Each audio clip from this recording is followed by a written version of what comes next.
you guys your passes for the weekend. And, we're looking forward to having you guys all perform and go out to the shows.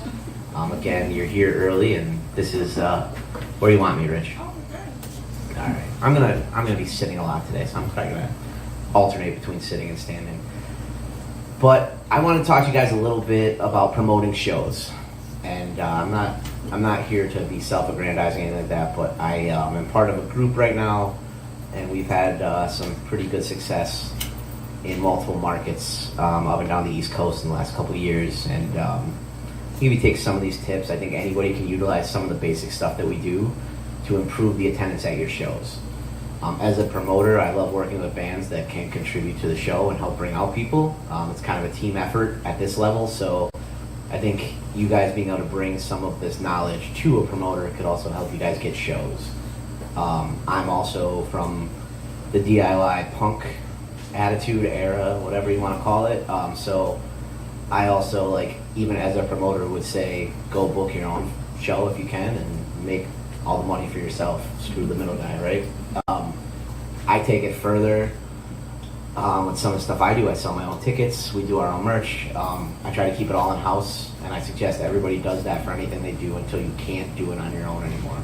It's basically my suggestion for everything, right? Do everything you can, and once you know it makes sense for you to do it, or to bring somebody in to do it for you, is a good way to do that. There's obviously unique circumstances to everything, but that's just how I feel. So we're gonna have a very 50,000 foot view at this.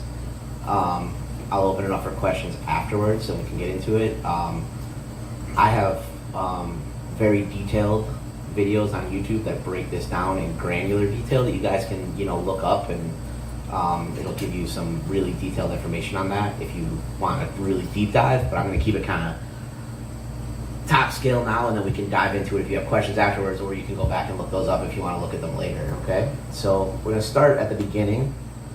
You booked a show, okay? So there's two ways to go about that. You can work with a booking agent, a promoter, or you can just go to a bar and book it yourself.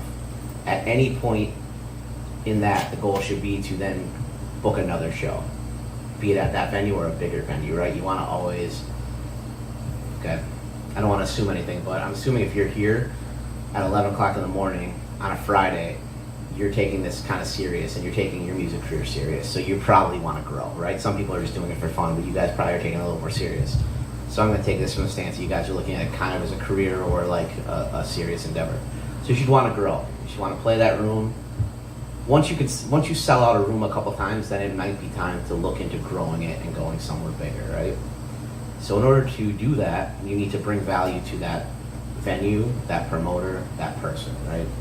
So if you walked in here to Vinny Archer and said, hey, Vinny, I would like to play on a Friday night and headline, Vinny would say, okay, well, how many people can you bring out to the show? This is going to be one of the first questions he asks, because Vinny, although he loves music and puts it on here, has to pay a mortgage, has to pay his employees, has to pay insurance, has to do that. It's a business, right? So there's not people in his venue.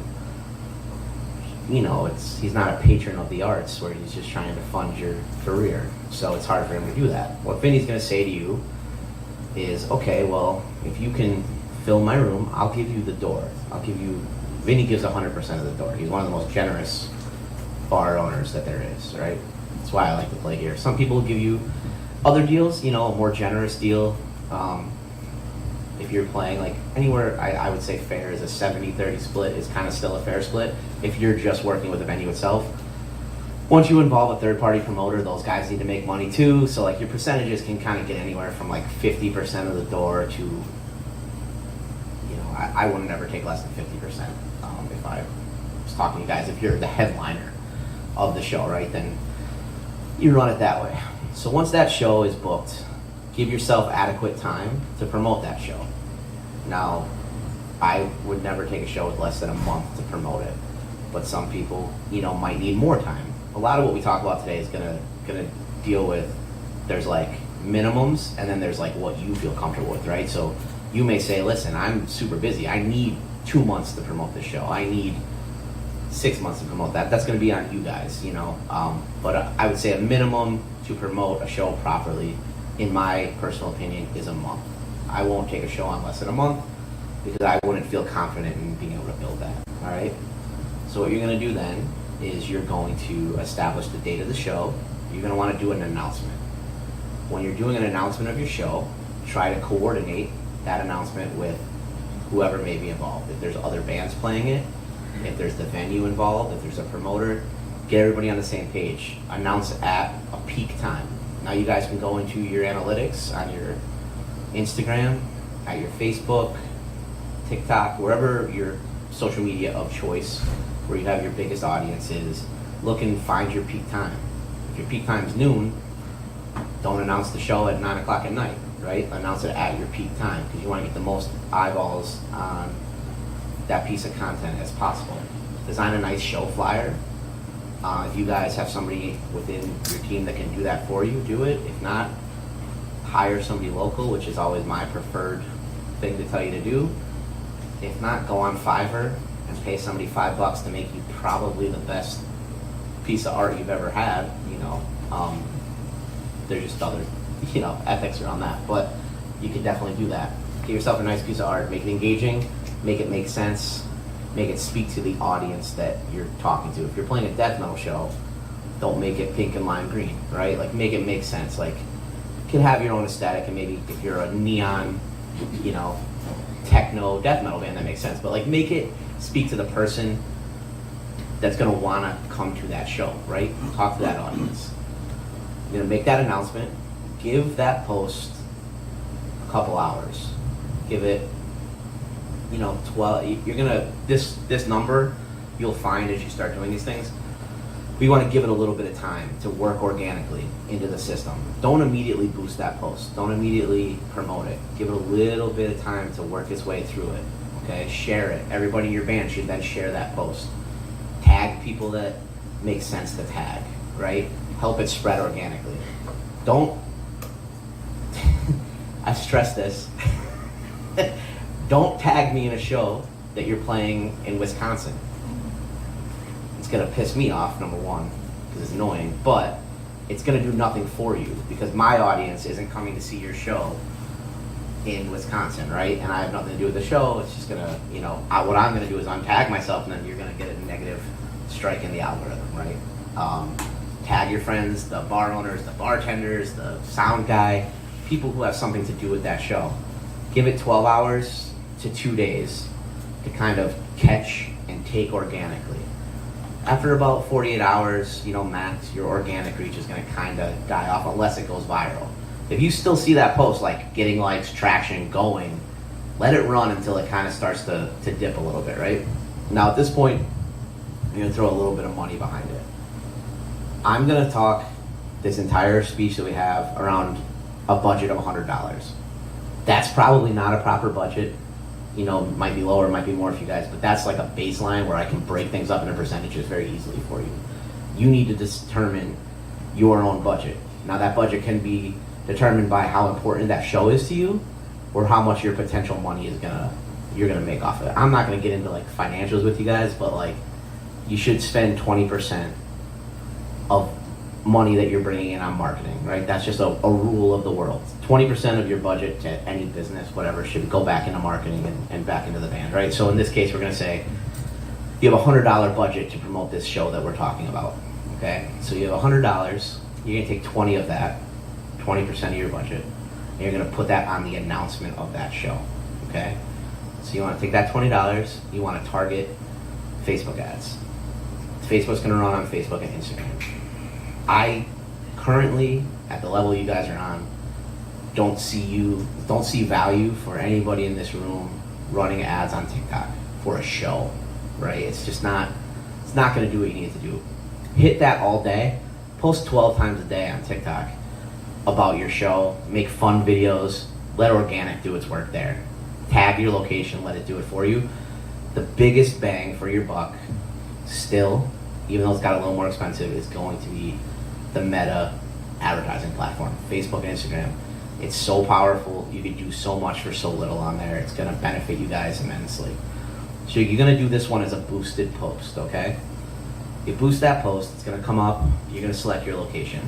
You want to be very specific with this and do some research, right? So I know that people in Scranton are going to come from Scranton, Wilkes-Barre, Hazleton, the Poconos, a little bit shy of Williamsport to come to a show if it's a big show in Scranton, right? So there's 2 ways you could target in Facebook. And if I get too granular, you guys just let me know. But you could just drop a pin in Scranton and say like 25 miles from Scranton, do a circle. There are direct marketing areas. So if you type in Scranton, well, no, it's Wilkes-Barre actually, but if you type in Wilkes-Barre DMA into Facebook, it's going to pull up, it's going to draw this like crazy line around like what the advertising market of national advertisers do in Wilkes-Barre, Scranton. I think it's the Wilkes-Barre, Scranton, Williamsport DMA. So you're going to do that. I would suggest doing that. You're going to get the biggest reach. It's going to hit more people. There's DMAs for everywhere. There's a Philly DMA. Don't use that. It's huge. It's like all of Delaware, all of New Jersey, basically to East Stroudsburg. So it's just huge. Drop a pin on Philadelphia and say like 5-10 miles from the venue, 20 miles, whatever, for those. But for most B markets like Scranton, if you're out in the western part of the state, New Jersey, New York's crazy too. If you're doing the DMA, don't do the DMA. Do a more targeted one. But you're going to define your market. You're going to do some research and figure out like where do people that go to that venue come from? How far out can I go? How close do I need to go? You guys are going to have to research that. It's going to take some trial and error, but you're going to find that. So you're going to pick your area, and then you're going to go down to interests. And you're going to set interests. And in those interests, you're going to pick bands that are similar to you that people would like. You're going to pick things that people would like. Like if you sing about crayons, I don't know, target people that like Crayola, right? Like it's people that would be predetermined to like your band for whatever reason.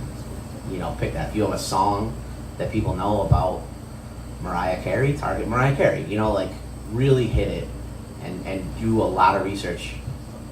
Save that. Don't recreate the wheel every time. Know what you're going to put in every time. Save your audience and create that audience. And now I'm talking, this is the first time you're ever doing it, right? We're going to go a little further into it later on down the road, but save that audience. Boost your announce post. There's your 20%. This is how we're kicking things off, right? You're going to set that to go for 5 days. Again, we're talking, we're a month out. So you want to hit that for 5 days. Your announce is your first 5 days. That's gonna hit for those 5 days. Get people all excited. It's new, it's out there. You know, make your status super exciting. Like, come join us, don't miss out. You know, there's a lot of buzzwords you want to use. Don't miss out. Get your tickets now. Tickets moving fast. Even if they're not. Say it. Create urgency. Hit them. Marketing language. Boom, boom, boom, boom, right? You want to make people think they're missing out on something. You want to make people think they're going to be a part of something. You'll see me talk a lot, and I mean it. You know, you can be true to marketing. It's not all bullshit, right? Like, we talk a lot about our emo night family, right? You're part of the family. You're part of the community. You're part of something. Create that. Make people feel like they're part of something, but be genuine because people smell bullshit, right? If you're going to be like, come be part of our community, and then they show up and you're like, ignore people, or a dick, like they're not going to want to be it, right? So things can fall apart quick. But people like to be part of something. They don't ever want to miss out on things. Nostalgia sells. If you could like tap into something from their childhood or like a past time, like things like that are going to sell. So make your status really great. Boost it. There's our first 20% of our budget, right? We're setting that aside. So now as that's going, you can start working forward. You're going to create 10 pieces of content here. That can be videos, that can be images, that can be concert poster, 10 different colors, but 10 different pieces of content. They have to be good, they have to be high quality.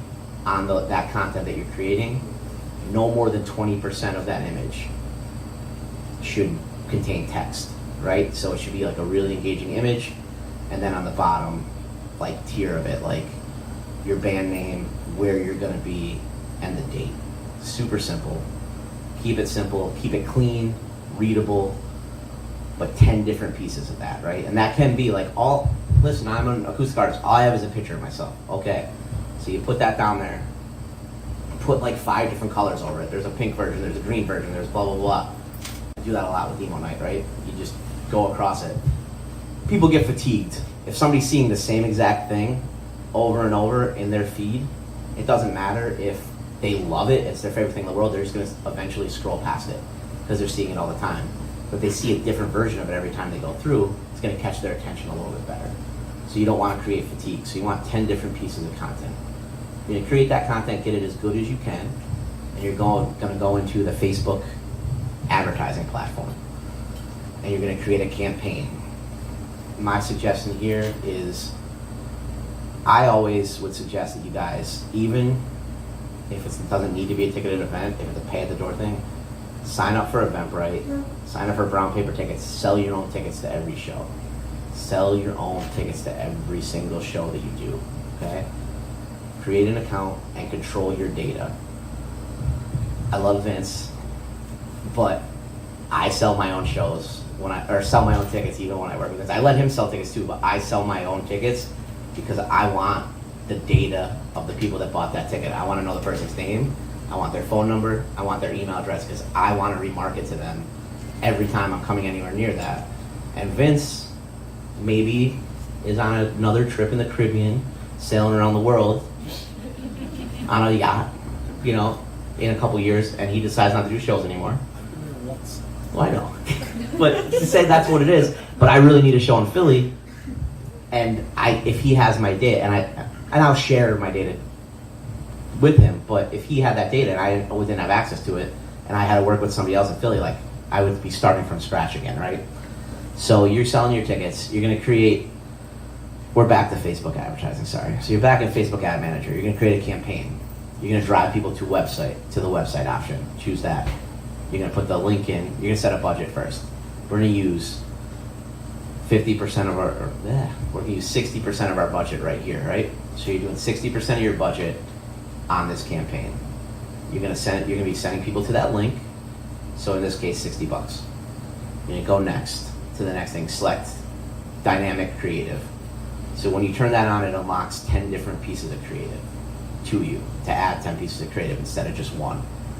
You go down, same thing, set your area that you've already established, set your interest that you've already established, so you're targeting the people. Hit next, go to the next page. This is where you're gonna upload 10 pieces of content, and then you're gonna write 5 different statuses. So like, same thing, like, come on out, be part of this, blah, blah, blah. 5 different versions of that, 5 different headlines, so it could be like, Bob at the V-Spot, 517, keep them super short, and then there's a call to action underneath that where you're gonna write like, get your tickets now, show selling quick, 5 different versions of all of that. By turning on the dynamic creative, what Facebook's gonna do is it's gonna take those images, those statuses, those headlines, it's gonna mix them all in. It's gonna create you, I'm not good at math, but a lot of different combinations of those. Probably about 100, right? So it's gonna create all different combinations of all of that. It's gonna start pushing those all out, especially in the beginning, and determine which one of those works the best. That's when it's gonna serve the most, it's gonna serve the other ones less, or whatever works the best in that order. But it's always gonna have fresh content out there in front of people, so that you're not just showing people the same thing over and over and over. So you're gonna set that to run from the day you start, which will be 5 days after the announce, until the day of the show, to the time of the door of the show. I cannot stress how important it is to run your ads until the time the door opens. Because somebody could be driving home from work, see that ad and say, man, I had a rough day, I want to go to that show. You want to serve those ads to the last possible second. You're going to sell, once you guys get into this rhythm and start really working it, you'll realize that people procrastinate a lot. You're going to sell 40% of the tickets that you sell for any show the 2 days before the show happens. That's just when tickets seem to sell at, I'm talking at 1,000 person down level of venues, right? Most of those shows sell the last couple of days before the show. Once, Taylor Swift obviously announces their show and it sells out 14 years in advance, but it's just the way it works. So, I'm a Swiftie, I'm not throwing shade, but, so you're gonna run that campaign that way. And you're gonna start seeing the notifications, right? That's what you gotta monitor campaigns once it starts running, right? So we're not all experts, we're not all marketing people, so like first time it might not hit. But what you want to look for is engagement, like Vince was talking about, right? Like if people start engaging with those ads and they're like, oh, I'm excited, oh, that's great, awesome, what time is the show? that's awesome. If it's running for 5 days and nobody's liked it, nobody's shared it, nobody's commented, there's two things that are going on there. Either, nobody's familiar enough with what you're advertising, because like if I'm just advertising like, John is playing at the coffee house and it's not specific enough, or nobody knows who John is, you could spend $1 million and it's not going to make a difference, right? So then you got to think of other marketing tactics like John for fans of John Mayer, right? And like make a connection with people is something you might have to add to it. But if people are engaging with it, then you've hit right. And it doesn't have to be huge engagement, but like some likes, some comments, some shares, something to let you know that it's working. As long as it's working, let it go. But after 5 days, if it's not working, you got to rethink your strategy. You go in there, change out the content, create 10 new pieces of content. At that point, maybe it's more like you're selling yourself. So like awesome videos of you pumping people up, telling them how great it is, or examples of your music that you're playing, whatever it may be. You got to sell yourself. The content has to be there, or it's not gonna do anything. But though you're gonna set those to run, hopefully you start getting the engagement, and you'll start it. It's gonna start a little bit slow, and it's gonna build, and it's gonna taper a little bit, and then Facebook's gonna be like, oh man, we really want all your money. So the last 5 days of that campaign, they're gonna just shove that down people's throat. So that's why you're gonna see a lot of those ticket sales towards the end. You could change the pacing if you think you're an expert. I wouldn't touch their pacing, because you could really screw things up if you don't know what you're doing in there. But set it for that. That's your $60. You're spending that. That's where most of your promotion should come from. And if you're not selling tickets, that's okay too, right? Like you can just run those ads. That is going to be something where you're going to change that first step where I said send it to website. You send it to the website if you have a ticket link from the go-to. If you don't have a ticket link from the go-to, just set it to exposure. And this is where you really have to watch the engagement, because it's gonna be shown to a lot more people. Facebook's just gonna try to get you as much exposure as possible. So that'd be like $5 at the door, come out and see us play, or we're playing a free show on the quad, like type of thing.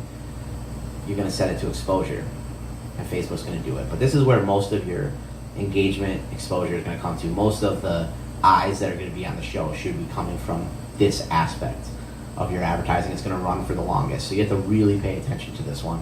Your announcements, like, build the excitement. This is the meat and potatoes to get it through it. And then what you're gonna do from there is our final step. We take our last $20 and we're gonna use that as the closeout, okay? That's your last 7 to 10 days of that. You're gonna have to play with that a little bit to see what your closeout is, but you're gonna close that out. That's listen, there's urgency here. Get your tickets. It's coming up soon. Yada, yada, yada. That's gonna be another post. You're gonna create a great piece of content, picture, video, something different than the announcement post. It could be a new concert poster. It could be we're giving away a free t-shirt at the show, but it's something to drive home that like you really need to come to this show. 7 to 10 days before that show, you're gonna post that. Again, give it a couple hours to like do its organic thing, and then build out your post. Same thing, audience, and then you're gonna put in your interests, and then you're gonna boost it for 7 to 10 days, right till the start of the show, in the time. That's gonna be your last $20 that you spend in this case, or your last 20% of your budget. If you guys follow this model, I promise whatever your show before it was will be 50% higher, okay? If you follow it and you have good content. Doesn't mean you're gonna sell out 1,000 people, but if you had nobody at your last show and 5 people come to your next show, that's a pretty big win, right? You gotta build. Now, that is just building your campaign for the show, okay? So much more goes into this. I'm gonna give some tips and tricks here of little things that we found that I think can help everybody that's doing it. Number one is, like I talked about briefly, sell your own tickets, guys. Like, data, like, just sell your tickets. And this part kind of gets a little more complicated because you're going to be getting money digitally. You're going to have to pay taxes on it, and that's just part of treating this like a business. But set up a PayPal account, set up an Eventbrite. Actually, fuck Eventbrite. They just changed their pricing, and it's super expensive for people to get into now. Set up brown paper, find somebody, find a ticketing agency out there, build your own, whatever, and set up ticketing. Make sure you're getting people's email addresses. Make sure you're getting, if you can, their phone numbers and their names, okay? Because now, once you start doing these shows, you take those audiences and upload them to Facebook, and your ads are going to be supercharged. So you take the people who bought tickets in Scranton and upload them as a lookalike audience. Everything we just did is the same, except for you add a lookalike audience to it, and that's the CSV file of the people who bought tickets. You upload that, your ads are going to be exponentially more effective. Because what it's going to do, it's going to, instead of just like being like, oh, target everybody that likes August Burns Red. Okay. It's going to say, target everybody that is like this person that bought tickets to this show. So it's such a more detailed profile. So it's going to take everybody in that list and find people that are very similar to them.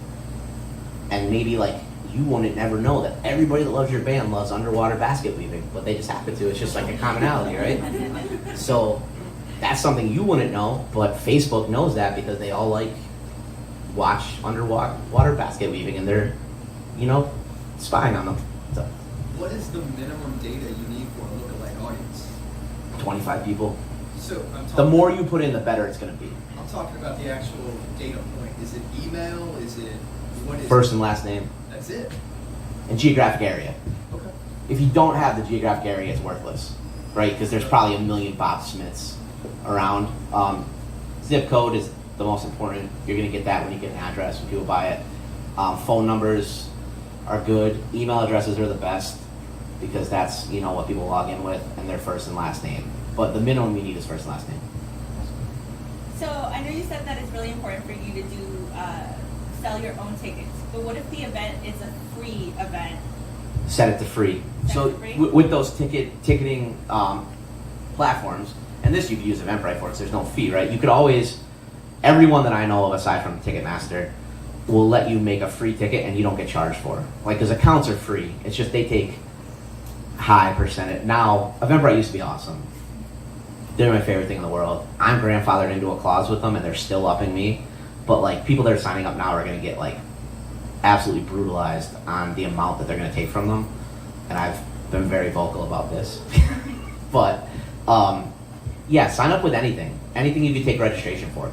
But Eventbrite will let you have free tickets up there where people just have to register and give you their information to attend. Like we did that for these panels right here. There were free tickets. People just had to register, so we knew like if there were 400 people coming, we would have to move it somewhere else. We just wanted to be aware. But so you guys will get remarketed to next year for the but yeah, your data points are basically first and last name is the minimum that they want, but you can add in as much. And I think you do have to have like at least 25 like for a lookalike audience to really take effect. But the more you have, the better it gets, right? And then basically I just keep Google Sheets, here's everybody from Scranton, I keep adding to it, right? And always add the next time, even if the name's the same, because people change their email address, they change their phone number. Just keep that going and, you know, build your databases basically. Like, data is more valuable than gold, right? So then you expand from there. Once you start collecting that data, like I said, lookalike audiences are huge. I think TikTok has lookalike audiences now. I think they rolled that out, so you should be able to use it in there. But Meta is just so much more affordable than everybody to advertise on. So I really speak to that. TikTok's expensive, Snapchat's ridiculous. So I would say spend your money where it's wisest. So you upload those, you create the lookalike audiences, your ads are going to get better across the board. Yeah? Oh, when you're done, can you list off some more of those ticketing sites you were talking about? There's Ticketfly, there's Brown Paper Tickets, there's Posh, C-Tickets. C-Tickets, .us. Brown Paper is like the classic, like, DIY one. Like, I think they're like $1 a ticket or something. Like, even if you're selling your tickets, still they take. It's very stripped down. It's like when things get more expensive, it's because they're giving you more services, right? So like, Eventbrite's big sell to me is like, we have marketing tools you can use now. And I'm like, I know how to market my own thing. I don't want you to take 30% of my ticket. That's crazy, right? So like, that's like, I wish I could opt out of those things. So like, Brown Paper is just like, people are gonna give you their credit card number, buy a ticket, and their data, right? Like, they're not gonna have like, you can't send emails through it, you can't do anything. Like, there's no tools. It's very stripped down, and some of the other ones probably are too. I'm not as familiar, but there's a million. If you just guys Google free ticketing services or ticketing services. There's gonna be a bunch of them. Find what one's best for you. Some of them specialize in stuff, so like, you know, it's better. Some of them are better on the East Coast, some are better on the West Coast. There's all different things to that. But if you ever have any questions about them, shoot me at the end, and I'll take a look at it for you. But yeah, once you have that data, there's a couple other steps you're gonna take. Find a way to send emails, right? You wanna create your email list, and you know, monthly send just an update on the band to people. Let them know we have a new song out. These are our upcoming shows. Don't spam. Don't send it every day. Don't send it every week. Send a monthly update about your band. These people had some interest in it at some point, so they might be interested in something, might catch their eye. It's a way to help build your band that way. Then you're going to take it a little step further. This is why we're going to always keep our markets of that data separate, because whenever you're playing Scranton, those people should know about it. They should know about it at the announce. They should know about it somewhere in the middle, and they should know about it 3 days before the show. They're the 3 emails you're going to hit them with. Your Scranton list. We're coming. We're here. Get your tickets soon. Boom, boom, boom. You want to hit them that way. Remarketing. Email isn't what it was in the early 2000s, but it still works. You know, make sure you're not spamming, because you know you don't want to get blacklisted by Google or anything. But be very specific with it, targeted. Don't write your email spammy. Again, everything's about you got to be genuine. It has to be good, right? So make it conversational. Don't just write like, get your tickets today. Link. You know what I mean? Like, you want to like make it worthwhile for somebody to read, because you know, I get like hundreds of emails a day, so if it's not good, I'm not touching it. Your headline's going to be the most important thing you ever write. Work on those. So that data is going to be huge for you. Collect it, keep it. It's powerful, but don't fuck around with people's phone numbers. Don't send unsolicited group messages to people. There's ways to do that. I don't know if you would want to pay for the ways that it would take to do that, right? You can get services, but you have to have people double opt in. It's like a $60,000 fine if you get caught like without a TCPA compliance sending mass text messages to people unsolicited. You don't want to mess with it to ruin your life. So now if you want to like say to people like, hey, sign up for this group message or join my group message, have them text you first. As long as they initiate it, you're good. So you could like do really cool stuff with group text messaging. If you're like at your show, throw up on like the video wall behind it, like, hey, text me to join this, and then they reach out to you and they join a group text message. That's cool. But if they buy a concert ticket to your show and you just start like blasting them with random text messages that they didn't opt into, you're gonna get yourself in trouble. But you can use that phone number in the back end of everything completely legally to remarket to people. So like some people just use their phone number as how they sign into Facebook, right? So Facebook's gonna find them and then show them your ads. So that's just how that data point's gonna work. So just pay attention to that. Don't fuck with people's phones though. There's a lot of really weird laws around it. So I just be careful with that. Now, while this is going on, you know, you're not just running 3 ad campaigns up to your show, right? Or you shouldn't be running 3 ad campaigns up to your show. You gotta constantly engage people. I know not everybody is like, lives on social media, right? Like, I'm a digital marketer. That's what I do. You guys follow our Screaming Infidelities page. We post 3 times a day. Now, I'm not posting come to my show 3 times a day. Most of my posts that we ever post have nothing to do with anything that we're doing, right? It's about what people are interested in. So you have to engage people. Think about like your social media following as like a friend or a person in your life, right? All those people who follow you. If I'm like just here, you know, we're all hanging out and I'm just like, buy a ticket to my show, buy a ticket to my show, buy a ticket to my show. I'm awesome, listen to my song, blah, blah, blah. And I'm just in your face all the time trying to sell to you all the time. You're gonna fucking hate me. Like, you're just gonna be like, that person sucks. They're just, all they want, it's a one-way transactional relationship, right? They just want to take from me, right? To give back too, right? Like, we post memes. It are like the best way to do it, right? And like, you can just Google memes that are about what you do, right? Like, honestly, like we create our own memes, but we also borrow them from other meme farms, you know, like, but they're all emo related, right? And we just had a meme like get 200,000 likes. I think I had to start an emo ice cream truck because of it. But like it did it, right? And we gained 5,000 followers from that meme directly, right? And all it said was, we're gonna start an emo ice cream truck called Taking Back Sundays, like Sunday. Get your panic at the dipped cone, right? And I post, like I said, thousands of pieces of content a year for multiple businesses. Well, I've never had a post go like that, right? You just hit right time, so you gotta constantly keep it going, right? But that like went nuts, and our follower count now is huge. And most of them are from like the tri-state area, so it's kind of cool. Like it's an actual market that matters to us. But if you're in a death metal band, there's like a million jokes you can make about death metal, right? Like, be funny, be like whimsical, be nostalgic, you know, throwback stuff like that. Anything you do to relate to people, but putting it out there that it's like stuff that they can consume and enjoy. If you don't want to take the meme route, and I get like some people don't, like you might be a little more serious with your image. Videos, you know, like acoustic guitar videos where you're playing music, things like that. But you got to be putting stuff out that people can also consume without having to give to you. You have to give to them too.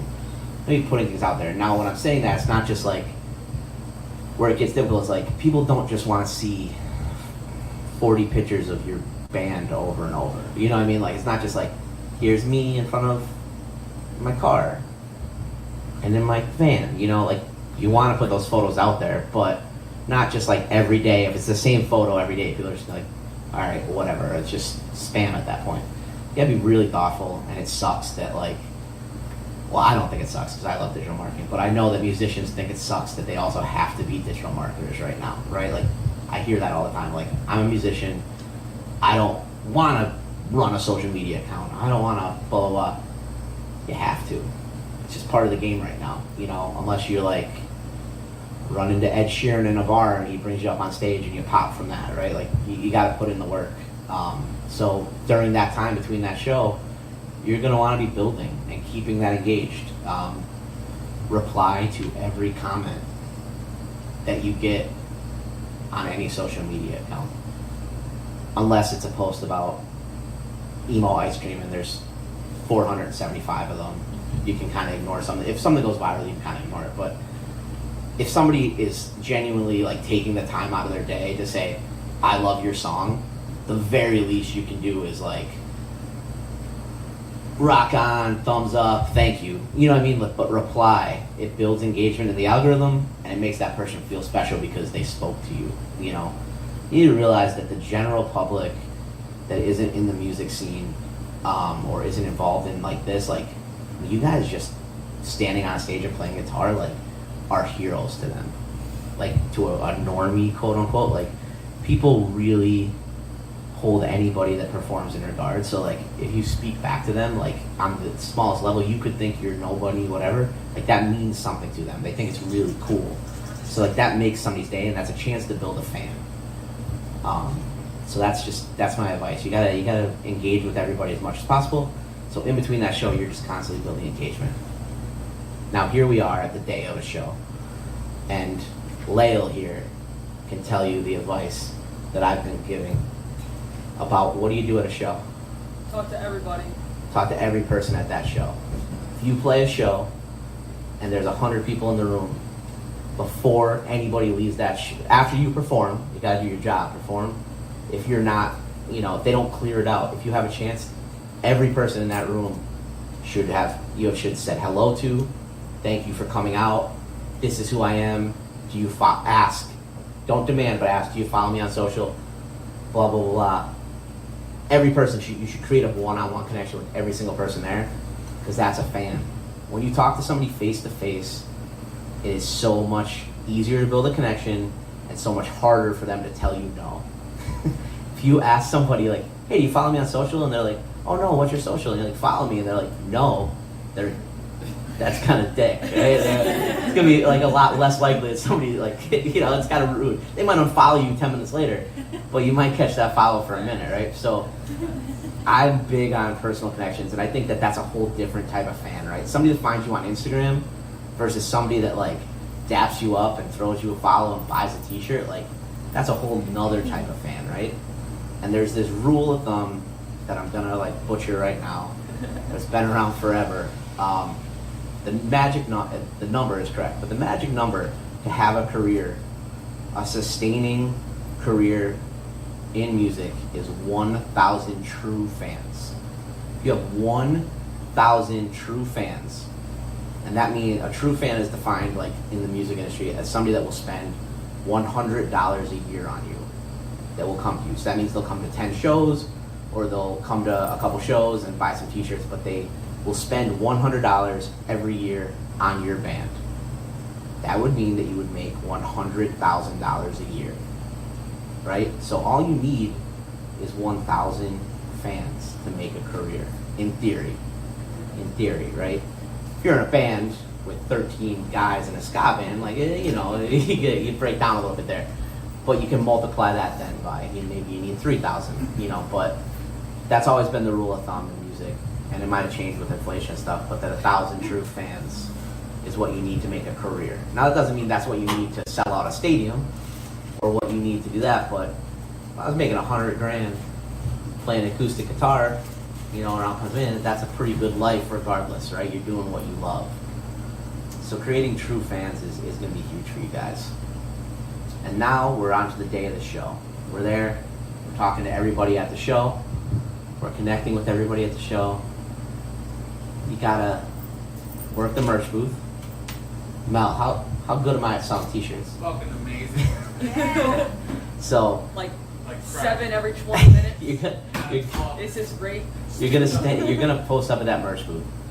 You're like, oh, you look good in a shirt. If somebody wants, Yo, what kind of shirt are you wearing? No. Get one of these. Grab this. Yeah, he's like, why you So- wear white to emo night? Here's a black shirt. that's true. I do that. That is one of my goals, right? That's good. So you're gonna post up at your merch booth. Merch is so important, and this isn't a promotion thing, but merch is important. You guys, you're not gonna make money off your music at this level right now. You will make money off t-shirts. You will make money off stickers. You'll make money off of coffee cups, whatever like it is that you can push to your demographic that they'll buy. You're gonna make money off it, right? Somebody should be working that t-shirt booth, and that should be the most dynamic person in the band, in the group, whatever it is. And like, you have to be active and not passive. People are gonna walk by you with their head down because they don't want to buy a t-shirt, and your goal needs to be to buy that t-shirt. Nobody gets by me. They're walking like this, and I'm like, hey, come here. Do you enjoy the show? What's your favorite band? You like Taking Back Sunday? That's a nice, shirt, whatever. You create that conversation. I'm not saying buy a t-shirt. I'm saying, hey, talk to me right here. And then I subtly work in like, is that the emo night tour? Fuck those guys. You need an emo night Screaming Infidelity shirt, right? Like, and you work it in that way, right? But you create a connection, make a little bit of joke, but whoever's got the personality in the group should be selling those t-shirts. Your t-shirts are gonna promote your next show. All right, your band name needs to be on it. It needs to be good. People have to want to wear it, but you also need to be advertising your band on that. It is the most, in marketing world, the best investment you can ever make is a t-shirt, because it's a piece of advertising that instead of you paying for, somebody's paying you for, and it lasts forever. People will wear a t-shirt for years, and they're advertising your band for you, right? So that's going to be, you want to get as many people in those t-shirts to leave and advertise your band while they're there. And then comes the follow-up. All right, you played the show. It was great. You sold some t-shirts. You did that. The next day, you're going to, I guess I got to tell you how you get the pictures. Whenever you can, have a photographer at your show. If it's a friend with a cell phone, if it's a friend taking some videos, once you get to a level where you can pay somebody $100 to come take photos at your show, have them there. And now that person's going to get a couple photos of you. This is where 90% of bands go wrong. You hire the photographer, they come out, they take 20 photos, and they're all just of you. There's four different angles of somebody playing the guitar. That's cool. It looks great. Our egos feel awesome from them. We post them, we feel good. But the people in the crowd are like, oh, that's cool. Well, that one's less cool. As you go down, have the photographer, have the videographer take pictures of people in the crowd. The people that were there. The people that saw the show. Because when you post that photo, if you post a picture of yourself playing the guitar, who's going to share that photo? Your mom, you, your girlfriend, blah, blah, blah.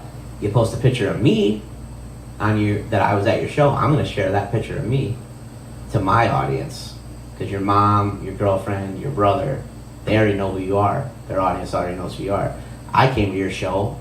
My cousin down the road that never saw it didn't know I was there, right? So, like, if you ever look at emo night photos, there's like 1 or 2 of Hirsch and I and 400 of every person in the crowd. Because those people had a moment that they're going to remember, and they're going to share that. And the next day in Scranton, every profile picture is from emo night, right? So and make sure there's a logo put onto those photos that throws back to you guys, bring it back. So then the day after the show, you're going to post those photos, or the week after, whenever you get them back, you're going to post that and tag it as that night. Make sure you're tagged in it. That's marketing, guys. That's marketing for you, and it's other people doing the marketing, and it costs you the price of the photos being taken, but the actual work and the reach you're going to get from those photos is unbelievable. And post it from your page so that when they're sharing it, it goes there, and make sure the logo's on there so when they don't share it and they download it and steal it and post it, that you're still getting a little bit of credit for it. So that's the process on a very high level of promoting a show and growing your following. I'll take some questions now if anybody has them. And it could be anything about promoting shows, any questions you have, but that's my secret sauce. And I'm not I don't want to be braggadocious, so I don't want to sit up here and throw numbers at you guys, but we took in 5 years a joke that sold out a 150 person bar to we're doing 1,500 people a night now. In not Scranton, in Washington, we're selling out shows throughout the East Coast. And I've taken that exact formula because I wasn't sure if it would only work for emo night, and we did it with Mac Miller nights, we did it with 90s nights, we did it with a couple other concepts. It works across the board. We're selling something different, but the basic formula is there. I've done it with artists, I've done it with bands. If done correctly and you follow it and are dedicated to it, it will grow your live show performance.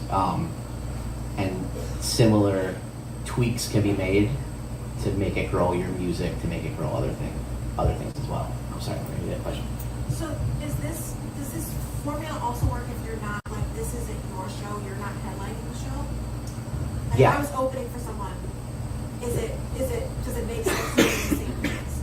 Yeah, so I think it could work better, right? So depending on who you're opening for, right? So if you're opening for somebody that is of note, then you can piggyback off their audience and you can advertise to them. That's your target demographic, right? So if I'm opening for Christina Aguilera, I'm telling Facebook to show my ads, people love Christina Aguilera, and I'm the side note to it, right? But here's my link to buy my tickets, you know what I mean? So yeah, I think it could work for anything as far as an event goes. I mean, it works for, I'm using the same principle for the county fair up the road right now that I'm doing ads for, right? So it's you're just finding the right market to tap into with it. And it's more the pacing is the big thing. When something's new, you want to get people excited.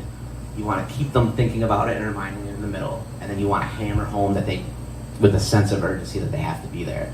And also to take this to if you need legitimacy of this is the same way I get kids to apply to the college that I work at. You just graduated. You gotta go to college. Hey, have you been thinking about going to college? Hey, all your friends are going to college. You should go to college. So it's boom, boom, boom. It's the same pacing for selling a totally different project. Yeah. When you're doing the ticket stuff and you're selling your own tickets for a show, how do you go about bringing that to a promoter or venue owner to tell them that you're doing it yourself? So it's different with everybody, right? Like, so I'm never gonna lose a show over it, right? Because like I would rather make money than not in life, but you're gonna have different pushback. Like some people, like what I'll do with some people is I'm like, you could sell tickets, but I'm also gonna sell tickets. Okay, so like there's like a big venue we work with in Harrisburg. They have an exclusive deal with Ticketmaster, so they have to list every show on Ticketmaster. So you sell your Ticketmaster tickets, nobody's gonna buy them because they're $40 more than my tickets on Eventbrite because the fees, right? And I'll just run my ads because I'm better at running ads than you, and I'll sell all the tickets on Ticketmaster. And it gets complicated because there's a cap on a venue, right? So you can only sell so many tickets. So like, it's a pain in the ass because every day I have to be like, I sold 50 tickets, you sold this many, you have to take this many out. I have to, you know what I mean? Because you have to keep a capacity going. So it gets to be a lot more work. With Vince, like we have a relationship, so I was just like, hey man, I sell my tickets and I use the data. You know what I mean? He trusts me, you know? So that's the other thing, you have to have a level of trust because like, it works, where it works best is if it's like it's a door deal. So like, I play door deals. So I never, we're getting into like inside baseball here and inside my own personal finances, but like I don't ever ask for a guarantee. I bet on myself, right? So you're gonna get into that shit when it's like the venue, you're like, you have to pay me $500 to play here. And the venue's like, well, I gotta make sure I get that $500 then, right? So like, you can't sell your own shit. Like, I don't know if you sell $500, you know what I mean? Or you only get $500, so I can't have you sell $2,000 for the tickets because how would I know that you would give me the $1,500, right? Like, I'm like, I want the door. You owe me nothing. I can make $10 or I can make $1 million, right? I'm never gonna make $1 million, but like, you know what I mean? Like, it's all on me though. So they owe me nothing. So like venue owners are like, wait, I don't owe you anything. And all I have to do is like, you just sell it and I just like sit back. So that's my sell to them. It's like, you don't owe me anything. I just want the door. So like, I can make $5 or I could sell it out and make all the money, you know? And I'll be like, you know, some of them are like, well, I have expenses. I have to pay the sound guy. I'm like, I'll pay the sound guy. You know, because I'm like, if we're gonna sell it, then I'll pay the sound guy. They're like, well, my security is. I'm like, that's your issue. I'm not paying your security guard. But you know what I mean? So it's a negotiation. Every venue is gonna be different. You're gonna work out a million different deals. But most of them are open to it if you give them, if it seems like a good deal to them, or anybody in business usually, if it's a good deal for the other person, they're gonna take it. And it's kind of a no-brainer, in my opinion. Once you get, like, if you're doing that model, like, why ask for $500 if you can make $1,500? If you're confident in it, right? Like, if you could do it yourself and do it, right? Like, that's the way I kind of look at it. And I probably look at it a little different as a promoter who, like, for years has been dealing with bands being like working on the national level where it's like, fuck, if I don't sell 320 tickets, like, I'm coming out of pocket $1,500 for this band. You know what I mean? So I'm like, what would I want as a promoter if like Kyotos was like, hey, we'll come, just give us the door. Okay, great, because I would be able to advertise it more, that type of thing, you know. But also keep your budget in line, right? Because like, realize you're spending $100 on those ads, so that's $100 less dollars that you're going to actually make off that show. So factor things like that in. But yeah, most venues on the level anybody in here is playing right now should be like super amendable to that and not fight you on it too much, you know. They should be pretty cool about it. If you're playing like the V spot, like Vinny doesn't sell tickets online, like he doesn't care. He's like, wait, you can we play, this is a small room for us, so like it sells out in advance usually. So like he's like, wait, I don't have to have my door guy collect money? Great. Like, it makes our life easier. I don't have to like worry about it. It's one less thing they have to worry about. So you sell it to them like you can sell it. Yeah. Anybody else? Anything? Okay. But yeah, like I said, I do have like in-depth YouTube videos on this that you guys can look up if you want to really get into like how do I set up a Facebook ad, like step by step. Like that's out there. It's just my name, Joe Caviston. You can look it up. I'm here, obviously, but also like I'm super approachable and available. Again, I might not get back to you like the second it happens, but shoot me a DM. I'll get back to you eventually with like whatever info I can give you. I might not have the answer, but I might know somebody who does, and I'm always super happy to help, and I'm super passionate about independent artists. So anything I can do to help. So, yeah. But data, just that's the last thing I want to leave you with is get that data and use it to remarket at any chance you can. And if it is okay, like I want to say, like don't not play a venue because they want to sell their own tickets, right? It's like Reverb is never gonna. If you're playing Reverb, they're never gonna let you sell your own tickets, right? Like, or if you're playing like some venues like that have deals with ticketing, but you can always. They're probably not gonna give you the data either, but you can always ask. You know, so you can say like, hey, can I have that data? Can I get the list of people who bought tickets, or can I get the email or whatever? And they might give it to you. It'd be great. But like if you're at the point where you're playing a venue like that anyway, you might not care. You know, they're definitely not gonna give it to an opener. Like if you're selling tickets, they're not gonna do it. But like you're getting booked there, they might. But it never hurts to ask. You know, tell us 360 in Lancaster, like they sell. We let them sell tickets. They give me the data afterwards. They're cool about it. So, but data's king. Create lookalike audiences and email lists. You guys should be good. Follow that 20-60-20 rule, and hopefully it grows. Hit me up if you guys have any questions. I'm always here to help. We got Jeremy Weiss coming up next. We'll take like a brief 5-minute break here, and we're gonna talk to him. All right. Thank you guys.